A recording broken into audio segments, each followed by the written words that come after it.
Great. So Jeff, start with what is it that you would hope to try to improve upon? I mean, you're two-thirds of the way through the season. There's only so much you can do, but what areas do you want to see it get better? Yeah, I think it's been very important the last week since the coach made the decision to make a change of what we're trying to gather as a defensive staff, what we want to do as a defense. The timing of the bye week helped with that. We've got to get lined up as fast as possible. We've got to make sure that all 11 guys on that field understand what the call is, how to execute the call, and what success they should expect after that call. And I say that the confidence that comes with understanding exactly what we're trying to accomplish with each and every single call that is made is paramount right now. And that's what we've got to make sure that on every play, not when you're up by 10, down by 10, doesn't matter. There's a standard of defense that we have got to put on tape on every single play and making sure that they do that. Because when you talk about it and you hear coach, it's the word inconsistency has been brought up multiple times, just inconsistent. And we've got to be more consistent. How do you do that?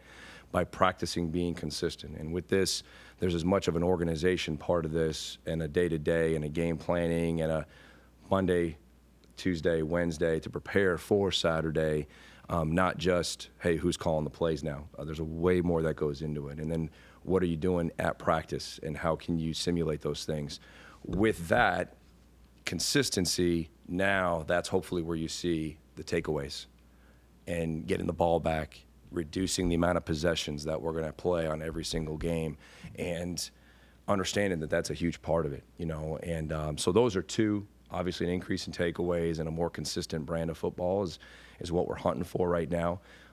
There's no issue in pressuring the quarterback. There's no issue with tackles for loss. There's no, we got to eliminate explosive plays. We got to be able to look at the end of the game and say, hey, we made them earn it. You go back to Arizona and we had a 14-play drive in the first half. Like, no one is sweating about a 14-play drive. We had some third downs that we could have gotten off the field. Well, you go correct those and you say, okay, you made them earn it. It wasn't an explosive here, an explosive there. It wasn't a chunk play for 50, and we got to eliminate those. How do you do that? Again, it goes back to being consistent with the alignment, the assignment, the eyes, and everybody understanding how their 111th ties into the guy next to them, the guy in front of them, and the guy behind them. Do you feel ready for this opportunity? Coach Brown mentioned you turned down other similar opportunities in the past to stay and yeah, 100%. It's funny.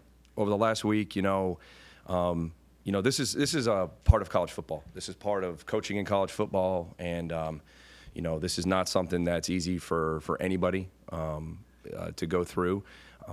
This is not a promotion. This is an obligation. This is a opportunity right now for us to play really good football in the month of November as a defense and as a team, and that's the objective.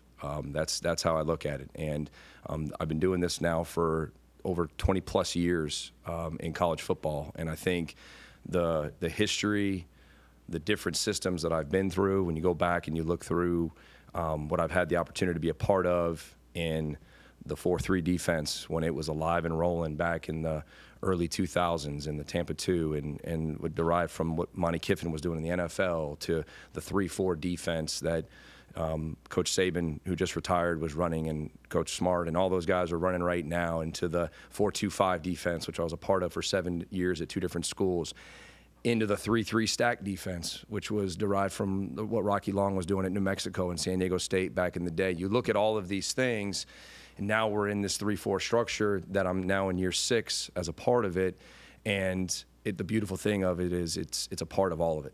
And at the end of the day, no matter what system you're in, it's 11 guys that have to play with relentless effort, have to play with unbelievable technique, and they have to strain for each other. All right, and that's at the end of the day, that's the most important thing right now, that guys are straining, guys are getting to the football, and they understand why we're calling what we're calling and what the outcome should be expected out of that.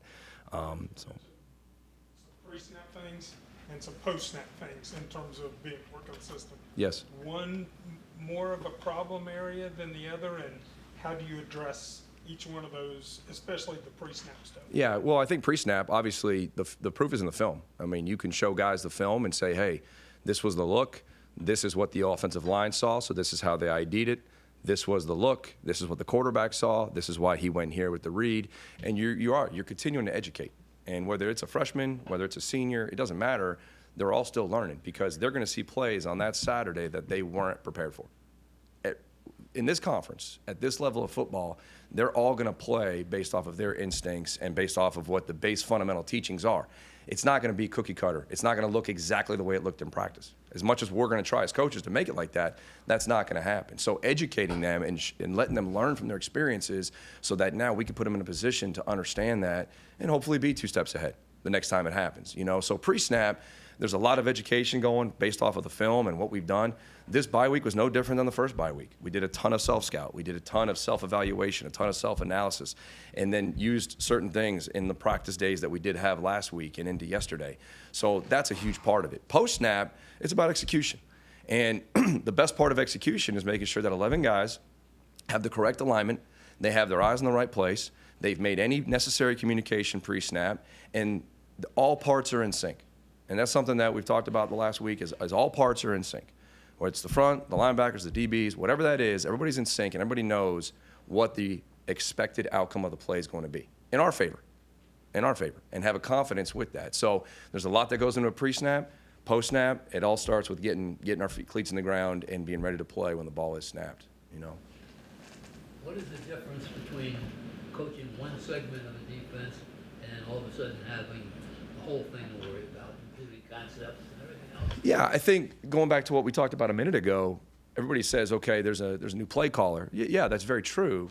But when you're coordinating a defense and you're coordinating a staff right now that's got 8 to 10 guys in that room that are game planning, that have different parts of what their expertise is, and then you're going to work and you're going to organize a practice on what plays you're going to see during that practice, how you're going to rep, the tempos that you're going to do, how are we going to instill those pre-snap pictures, how are we going to make sure that we're lined up post-snap and we're able to execute and go post-snap. And you got to see the big picture, and you got to see how one part of the defense affects the other part, and then you've got to be able to stand in front of the entire group right now and make sure you're tying all those pieces together. You can't have a functional defense right now that is the back end, the front end, the inside backers, the outside backers. It's one defense.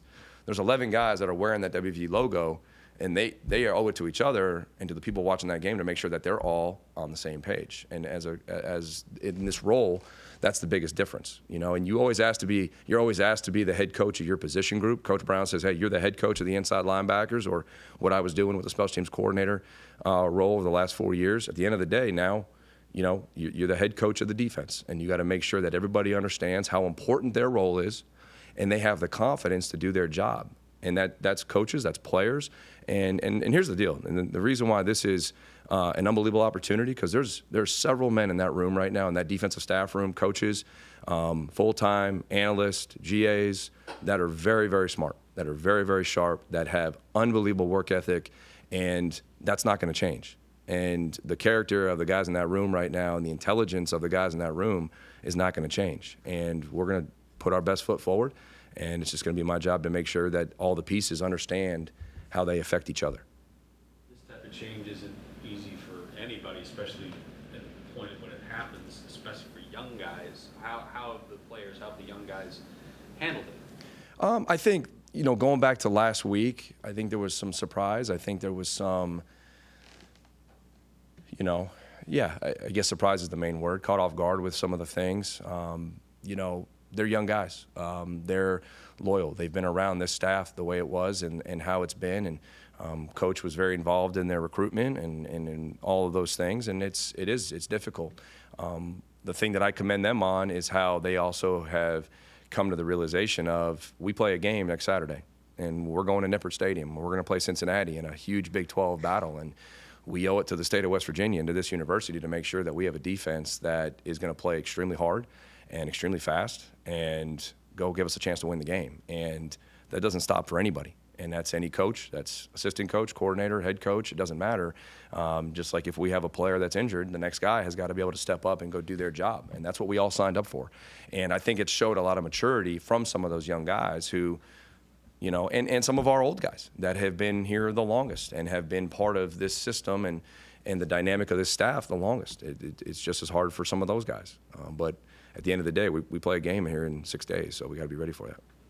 How much play calling have you done in the past, and how different is that? Because you don't have a whole lot of time to, research everything. Yeah, so the last time was 2016, my last year at Cincinnati, coincidentally enough, was the last year that I called the defense. It was a co-coordinator role.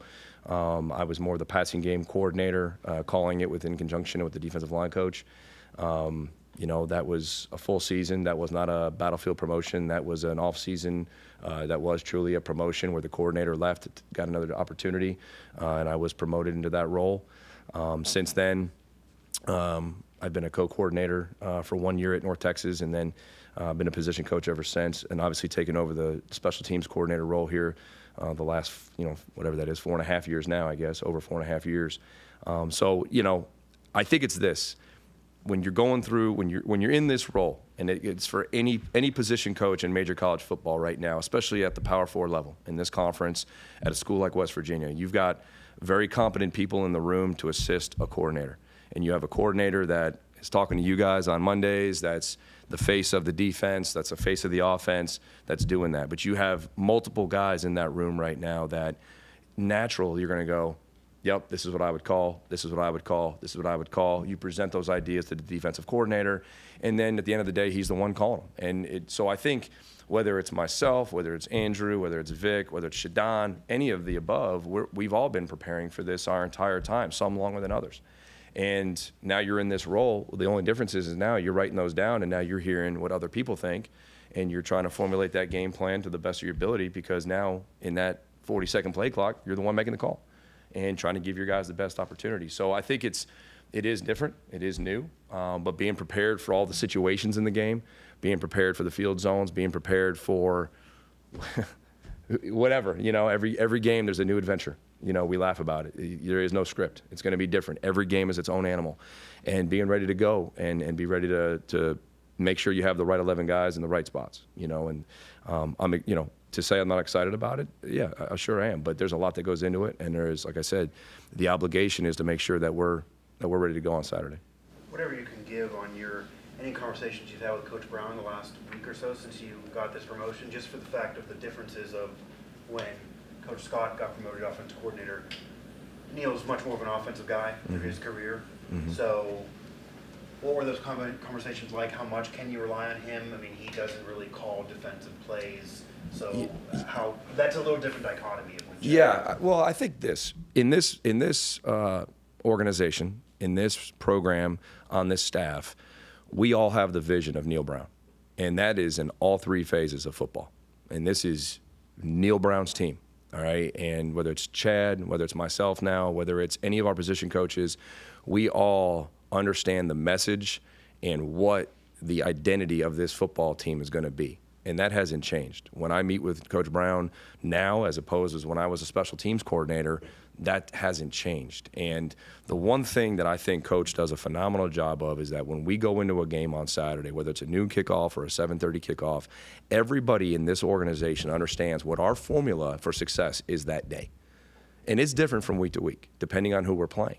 But so to say that those conversations are any different now because of the role, they're really not. They've always been very detailed. They've always been very deliberate, and understanding the pulse of the defense and the pulse of the special teams and the pulse of the offense and how they interact with each other as a team, as this West Virginia football team, that's always been consistent. Now, a lot of this sounds like cleaning up what you already have been doing on defense, organizing everything you just said at the very beginning. But you said writing down ideas of other people. And I'm imagining, like anybody else, you probably have been like, man, when I get a chance, I want to do this, right? Is there room for things like that to try something that you can watch, like, hey, there's a spot to do this, or I've always wanted to try this in the situation? Yeah, I think, and I understand your question. Let me answer this. What we're doing right now, coming off of the bye week and looking at 8 weeks, I wouldn't say necessarily, Mike, it's a cleaning up. It's what is going to be our best recipe for the month of November. We've got 4 games right now that we have a resume of eight games right now. All right, some really good, some not as good as we want, some not very good. Okay, how can we eliminate the negative and accentuate the positive right now, and make sure we're getting the strengths out of our best players, and making sure we're building a system right now that gives them an opportunity to do that. With that being said, I have full and utter confidence in this system.